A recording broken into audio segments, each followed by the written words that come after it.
You ask Tiger to solve. This deals with linear equations with one unknown. The final result is x equals 2. Let's solve it step by step. Simplify the expression. Group like terms.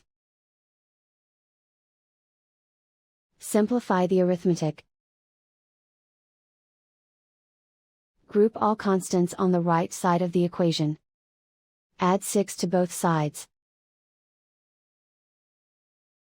Simplify the arithmetic.